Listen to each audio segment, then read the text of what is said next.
بسم اللہ الرحمن الرحیم۔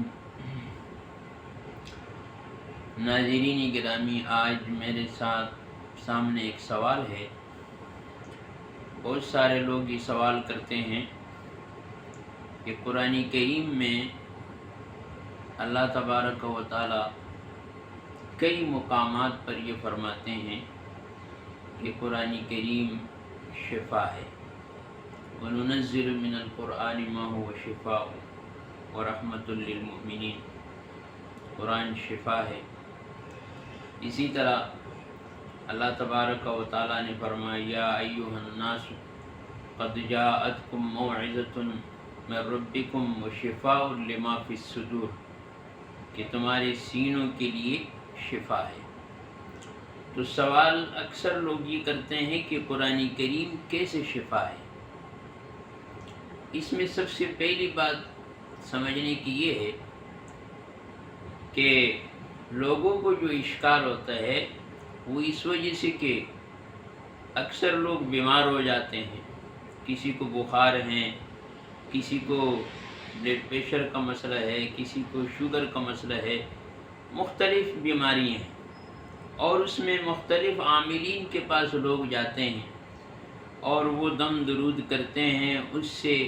کسی کو فائدہ ہو جاتا ہے اور کسی کو نہیں ہوتا۔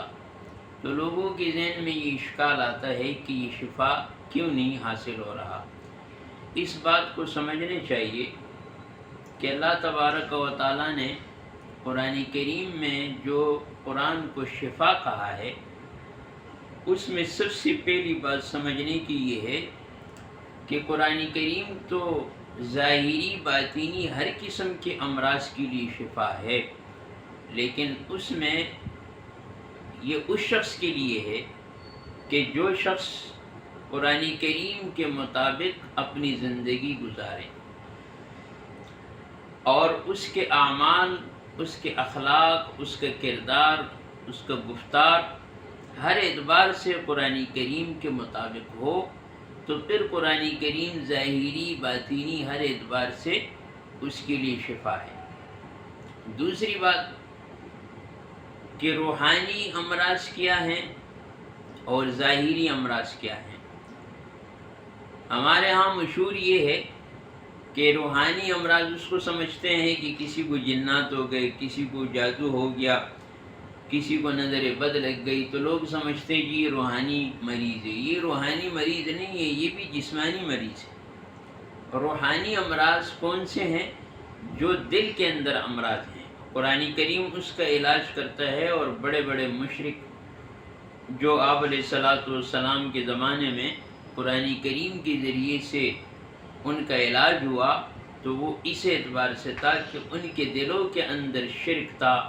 ان کے دلوں کے اندر رسومات تھے، کفریات تھے، بدعات تھے، یہ ساری چیزیں تھیں۔ تو قرآن کریم جو روحانی بیماریوں کا علاج کرتا ہے، اس سے دل کے اندر یہ جو بیماریاں ہیں، کسی کی دل کے اندر کفر ہو، شرک ہو، بدعت ہو، رسومات ہو، کسی کی دل کے اندر بغض ہو، کینہ ہو، حسد ہو، یہ ساری چیزیں یہ روحانی امراض ہیں، اور قرآن کریم اس روحانی امراض کا علاج کرتا ہے، بشرطے کہ کوئی قرآن کریم کے احکام کے مطابق عمل کرے اور اس پر اپنی زندگی کو گزارے۔ اسی طرح جب قرآن کریم کے مطابق کوئی اپنی زندگی کو بنا لیتا ہے اور اس کے مطابق عمل شروع کر دیتا ہے، تو جیسے اس کے اندر کے جو روحانی امراض ہے اس کا علاج ہوتا ہے، تو پھر اسی طرح اس کے ظاہری امراض کا بھی علاج شروع ہو جاتا ہے۔ اور اب اگر اس کے جسمانی بیماریاں ہیں، مثلا کسی کو جنات ہو گیا، کسی پر جادو کا اثر ہو گیا، کسی پر نظر بد کے اثرات ہو گئے، کسی کو بخار ہو گیا، مختلف بیماریاں، تو پھر یہ ظاہری امراض کا بھی علاج قرآن کریم کر دیتا ہے، اور قرآن کریم کے ذریعے اللہ تبارک و تعالی اس کو شفا دے دیتے ہیں، کیونکہ قرآن کریم وہ کلام ہے اور ایسا عظیم کلام ہے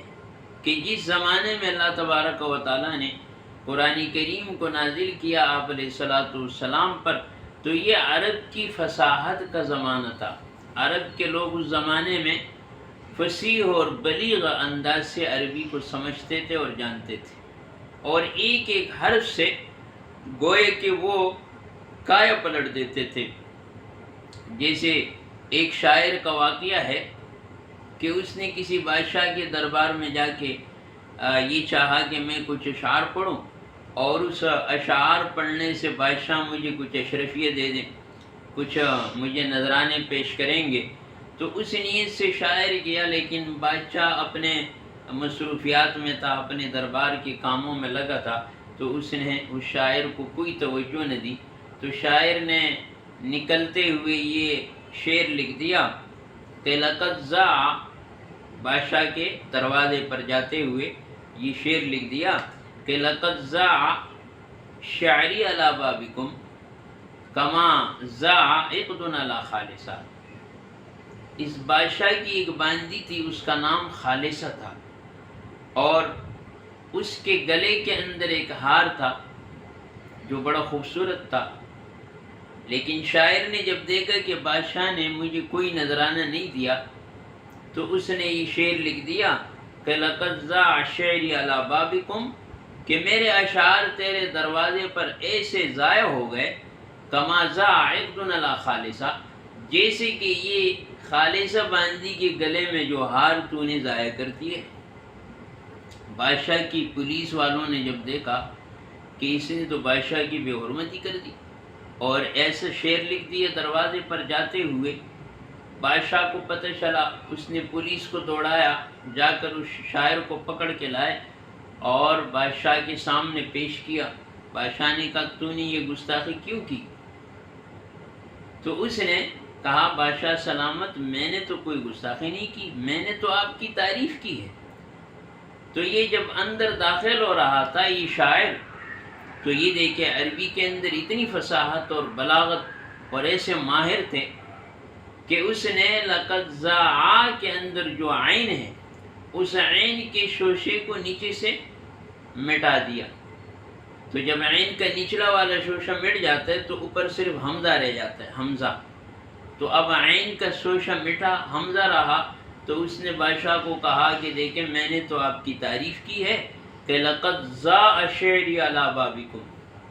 کہ تحقیق میرے اشعار تیرے دروازے پر ایسے چمکیں، کما ضاع عقد علی خالصہ، جیسے کہ یہ خالصہ باندی کے گلے میں جو ہار چمک رہا ہے اور خوبصورت ہار ہے، تو جیسے یہ چمک رہا ہے اسی طرح میرے اشعار بھی تیرے دروازے پر چمک رہے ہیں۔ تو بادشاہ نے کہا واہ، یہ تو بڑی زبردست اس کا شعر ہے، اور بادشاہ نے بڑے اشرفیوں کے تیلے لے کر اس کو نذرانے دیے اور اس کا کام بن گیا۔ تو خلاصہ یہ کہ قرآن کریم کو یہ اس زمانے میں اللہ نے نازل کیا کہ وہ عربی زبان کے ایک ایک لفظ سے وہ گوئے کے معاملے کا کایا پلٹ دیتے تھے۔ تو قرآن کریم جب نازل ہوا تو ایسے شعراء وہ اپنی شاعری انہوں نے روک دی، اور وہ سمجھ گئے، انہوں نے اعلان کر دیا کہ قرآن کا مقابلہ کوئی نہیں کر سکتا، اور اس میں کوئی شک نہیں ہے کہ قرآن کریم ہر بیماری کا علاج ہے، لیکن صرف شرط یہ ہے کہ ہم اپنے اعمال کو اور اپنی زندگیوں کو ہم قرآن کریم کے مطابق بنا لیں، تو یہ ہمارے ظاہری امراض کا بھی علاج ہے اور ہمارے باطینی امراض کا بھی علاج ہے۔ اللہ تبارک و تعالی ہمیں قرآن کریم کو سمجھنے اور اس پہ عمل کرنے کی توفیق عطا فرمائے۔ وآخر دعوانا الحمدللہ رب العالمین۔